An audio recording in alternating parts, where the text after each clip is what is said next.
अब कुछ लोगों पर दहेज केस होगा ही नहीं, क्योंकि सुप्रीम कोर्ट दहेज केस में बहुत बड़ा बदलाव करने जा रही है, जिसका फायदा ऐसे लोगों को मिलने वाला है जिनके ऊपर झूठा दहेज केस चल रहा है या फिर चलने की उम्मीद हो। और सुप्रीम कोर्ट ने ऐसे निर्देश दिए हैं भारत सरकार को और सेंट्रल गवर्नमेंट को, कानूनी सचिव को भी दिए हैं। ऐसे लोगों पर जिसका जिक्र इस जजमेंट में किया गया है, उनके ऊपर दहेज केस नहीं होना चाहिए। चाहे तो अपने कानून में बदलाव कर दो, या फिर यह बदलाव होना जरूरी है, क्योंकि अदालत के अंदर एक झूठे मुकदमों की बाढ़ सी आ चुकी है और ये बाढ़ कम करनी है तो आपको कानून में बदलाव करना पड़ेगा। और देखिए, भाग्यशाली लोग कौन कौन हो सकते हैं जिनके ऊपर दहेज केस नहीं होगा। तो नमस्कार साथियों, मैं एडवोकेट सोनू सिंह। आज हम बात करेंगे कि दहेज केस किन लोगों पर नहीं लगेगा।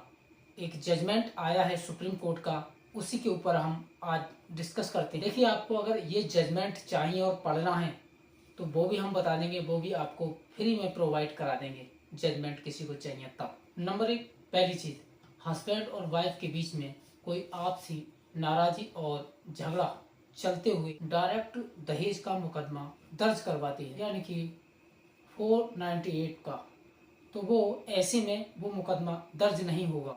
अकॉर्डिंग टू जजमेंट, ये जजमेंट ये बता सकती है क्योंकि हस्बैंड वाइफ कहीं घूमने चले गए या अपने खाने कमाने चले गए हैं, या फिर बेडरूम के अंदर कोई ऐसी बात हो जाती है, कोई भी तू में वाइफ नाराज होकर चली जाती है पुलिस स्टेशन और जाकर पूरे परिवार के ऊपर दहेज का मुकदमा दर्ज करा देती है।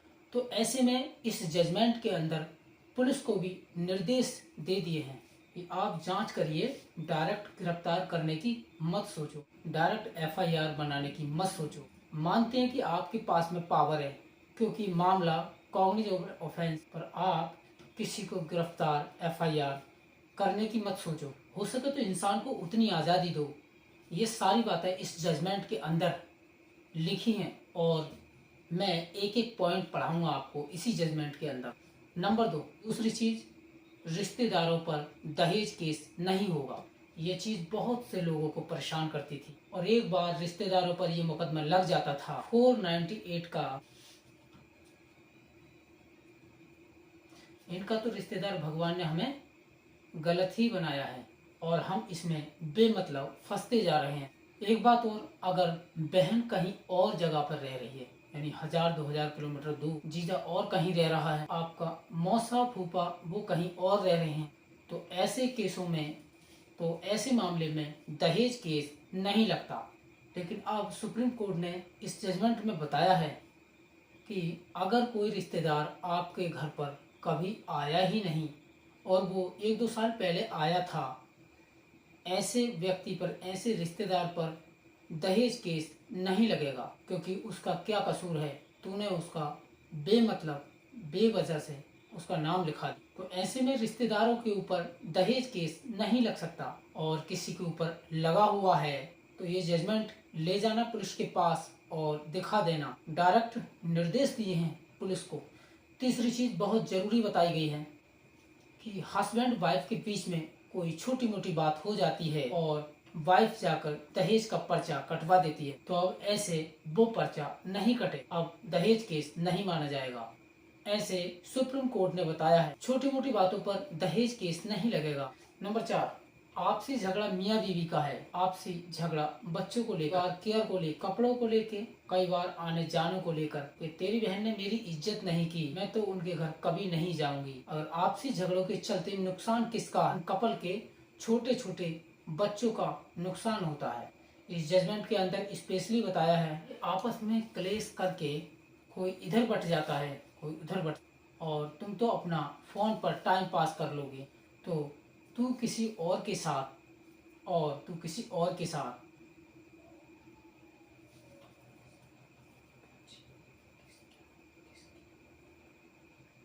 और बच्चे किसके मुंह लगेंगे?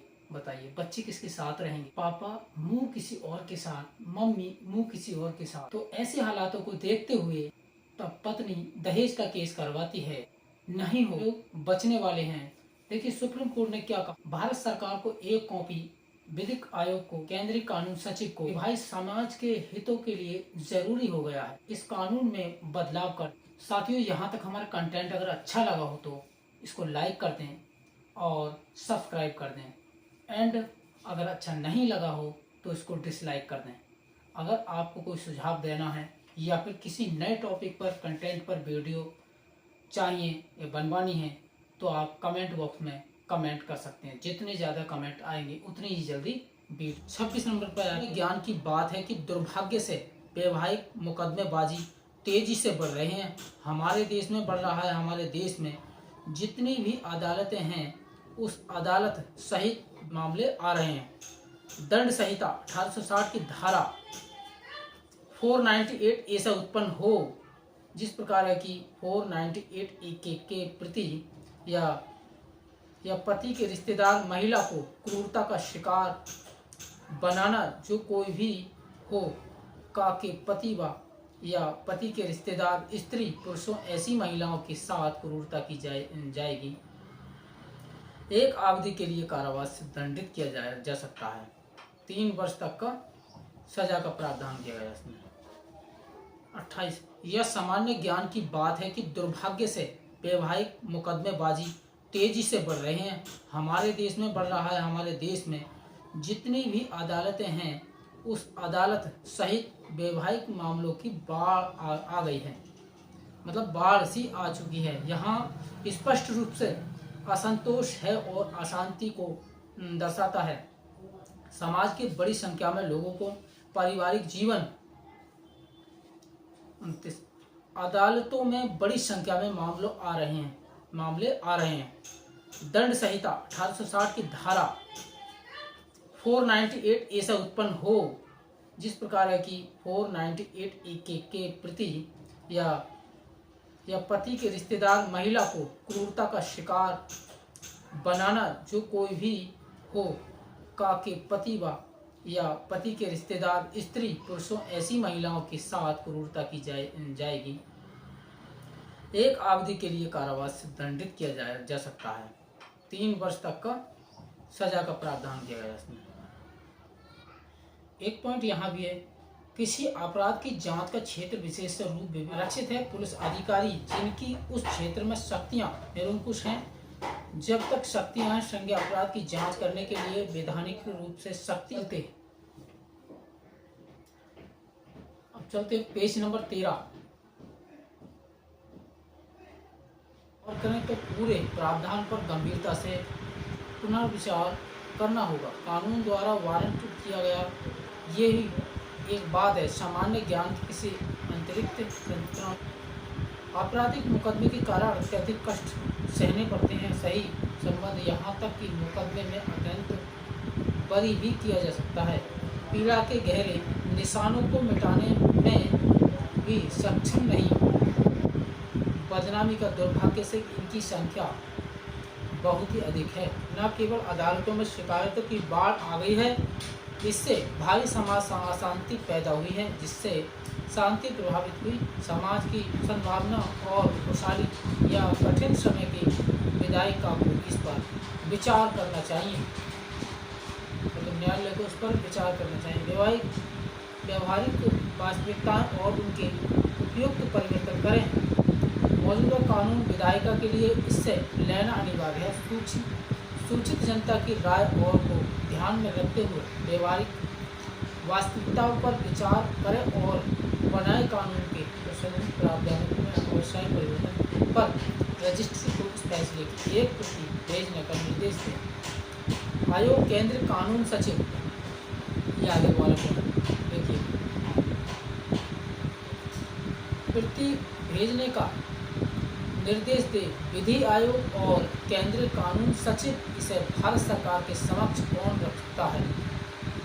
माननीय विधि एवं न्यायालय मंत्री ले समाज के व्यापक हित में उचित कदम उपरोक्त बात से हमने प्रमुख धारा 85 और 86 पर गौर किया। भारतीय न्यायालय संहिता जो प्रभाव से लागू होनी है 1 से अनुसूचित जाति जनजाति 1 जुलाई 2024 तक, ताकि ये सुनिश्चित किया जा सके विधानमंडल ने गंभीरता से लिया है कि ये नहीं इस न्यायालय के सुझावों पर गौर किया, जैसा कि देखिए हयाते हैं नंबर 8 विधि आयोग, पुलिस आयोग और यहाँ कोर्ट ने कई फैसलों में इस बात पर जोर दिया व्यक्तिगत स्वतंत्रता के बीच संतुलन बनाए रखने की आवश्यकता है और गिरफ्तारी की शक्ति का प्रयोग करते हुए समय समान व्यवस्था पुलिस अधिकारी गिरफ्तारी करते हैं क्योंकि उन्हें विश्वास होता है कि वे ऐसा करने की शक्ति रखें। जैसे जैसे गिरफ्तारी कम हो रही है, आज़ादी अपमान लाती है और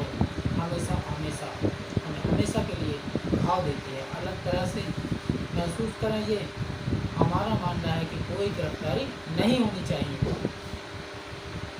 मतलब डायरेक्टली गिरफ्तारी नहीं होनी चाहिए।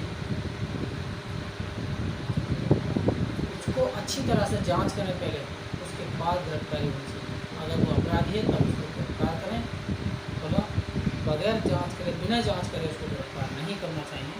अलग तरह से महसूस करें कि हमारा मानना है कि कोई गिरफ्तारी नहीं होनी चाहिए, केवल इसलिए बनाया क्योंकि अपराध गैर जमानती और संज्ञेय और इसलिए पुलिस अधिकारियों के लिए वैध ऐसा करने के लिए गिरफ्तार करने की शक्ति का अस्तित्व एक है। बात इसके प्रयोग का औचित्य काफ़ी है। एक और गिरफ्तार करने की शक्ति के अलावा पुलिस अधिकारी उसके कारणों को उचित ठहराने में समर्थ होना चाहिए। कोई गिरफ्तारी नहीं महज आरोप पर रूटीन तरीके से लगाया जा सकता है। किसी व्यक्ति के विरुद्ध किए गए अपराध का घटित होना उचित संतुष्टि के गिरफ्तारी की जाती है और कुछ जांच के बाद असलियत पर पहुंचा जा सके। आरोप को कोई सुधार नहीं मिला, किसी की संख्या गिरफ्तारी कम नहीं हुई है। अध्ययन संसद की सिफारिश पर फरमान करना एक दूसरे की गलती की प्रति सहनशीलता के व्यवहार में कुछ सहनीय सीमा होनी चाहिए। छोटी मोटी बातें हम सुनते हैं, मामूली भेदभाव संसाधित बातें हैं और होनी चाहिए। अन्य न्यायालय और न्याय मंत्री के समक्ष रखते हैं क्योंकि छोटे केसों की बाढ़ सीमाएँ है। सुप्रीम कोर्ट ने बताया इस जजमेंट में अब तक चल रहा था 498 मामला, लेकिन अभी आपको पता है 1 जुलाई से नया कानून आ जाएगा। फिर क्या बन जाएगा? धारा 85 और 86 बन जाएगा DNS। लेकिन नीचे भी वही बातें की हैं। धारा 85 में वही बात की है और 3 साल की सजा का प्रावधान दिया गया है।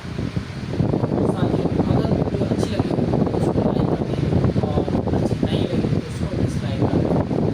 साथियों, आशा करते हैं सारी जानकारी आपके समझ में आ गई होगी इस जजमेंट में। अगर आपको ये जजमेंट पढ़ना है, किसी को समझ में नहीं आया है तो डाउनलोड करके पढ़ सकता है, वो भी फ्री में। हम बताएंगे कि कैसे पढ़ा जाएगा और कैसे डाउनलोड किया जाएगा, कैसे आपको जजमेंट चाहिए। अगर आपको फ्री में चाहिए तो प्रोवाइड हम करा देंगे। डिस्क्रिप्शन में आपका अपना व्हाट्सअप नंबर दे देंगे, उस पर हमें बताइए और वीडियो पर पहले कमेंट कीजिए। कमेंट करके पूछिए हमसे कि हमें जजमेंट चाहिए, जजमेंट आपको दे देंगे। और thank you my dear, thank you. आज के लिए इतना ही काफ़ी है। फिर मिलते हैं नेक्स्ट वीडियो पर, तब तक के लिए जय हिंद।